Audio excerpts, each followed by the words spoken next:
Hi, I'm Tim. Welcome to our channel and thanks for logging on. If you enjoy these videos, do me a favor and subscribe to our YouTube channel right here at Watchbox Reviews.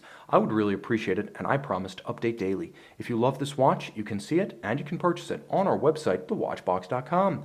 Today we are discussing one of the most impressive new model debuts of 2016. Frankly, I hold AP to a high standard and I'm frequently critical of the brand when I feel they aren't innovating in style or engineering, or when I feel like models have become superannuated and the company is coasting on reputation. This watch, however, is an exception to all of those critiques as it really represents the embodiment of the best of AP in almost every respect. So the 41mm Perpetual Calendar Royal Oak in steel that you see here debuted in late 2015 as a 2016 model year watch. A lovely piece, 41 millimeters in diameter. It updated the previous Perpetual Calendar with a new aventurine moonphase, 41 millimeter case, and a week of the year indicator. It's an easy watch to wear underneath a sleeve because it's only 9.6 millimeters thick. Lug to lug, it's 50.9. If you include the intermediate plots, these intermediate links between the case and the bracelet proper, you will find that there is some flair to the watch. And I'm going to show you exactly what I mean. There is some virtual size where you just can't pull the bracelet straight down. So if you were to measure it at the outer face of those intermediate links, you come up with a much more robust 53.4 millimeter distance across the wrist.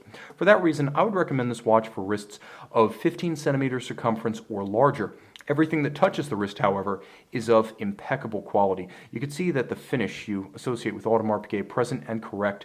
Those flaring bevels down the case band across the lug hoods, perfectly aligned across the shoulders of the links. A bracelet with tolerance is so tight you can see the arc, but you can't actually feel the step between the links. It feels seamless, though you can see the curve. That's how tight the tolerances are. Look at this. They polished the inner faces of these intermediate links so that when you roll the bracelet through the light, you can see the polished faces, but when held conventionally, you can't see them. Polish where you can barely see it. That's how much Audemars Piguet sweats the details on a full Royal Oak bracelet. And you'll note big gaps on the underside to avoid pinching skin, pulling hair. We're not at Patek, so sizable links are held in place by screws, not pin sleeves.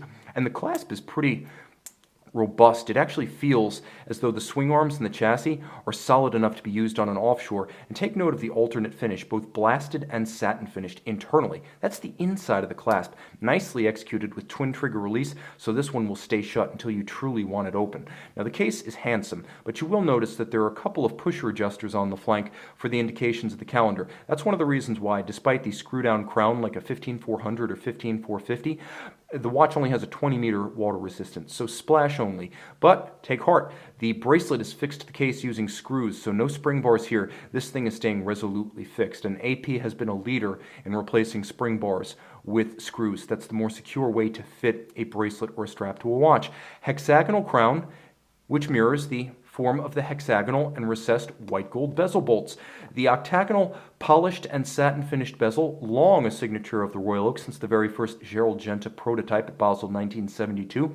The look continues, handsomely executed, and you'll note the difference between steel and white gold. There's a very slight yellowish tinge to these polished bolts that contrasts distinctly with the whitish gray of the steel of the bezel. Now moving inboard, you can see the dial is sensational. It has remarkable depth, and you can see the twinkle and depth and luster of that aventurine moonphase with a photorealistic moon. The watch features perpetual calendar indications. You've got the day at 9 o'clock, you've got the radial date at 3, a mono counter with the leap year phase as well as the month at 12, and of course that moon phase down at 6. Each one has a polished chapter ring, and you'll note that there's a dished outboard week of the year indicator with a white varnished hand for high contrast.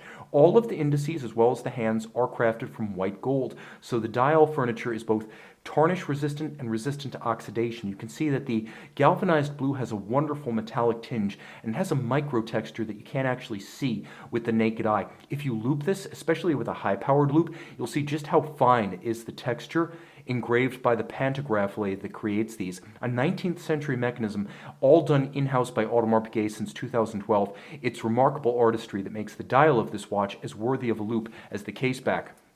And the case back is something special. Audemars Piguet, caliber 5134. The base is the 2120, which back in 1967 was the JLC 920, a Bausch, designed for Patek, Audemars, and Vacheron, and used over the years by all three. The movement features 36 jewels and a quirky vintage 19,800 vibration beat rate. The base caliber itself is only 2.4 millimeters. It's thicker when you add the Perpetual Calendar module, but it's still a slim machine.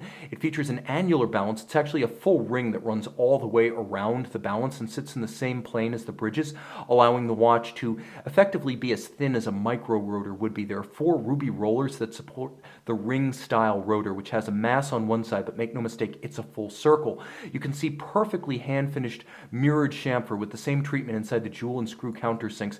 You can see a satin-finished cap to the crown wheel as well as the ratchet wheel. All screw heads are black polished with chamfered slots, and the Cote de Genève are perfectly aligned across bridges. This is a higher standard of finish than you get with a 15400, the new 15500, or the intermediate size 15450.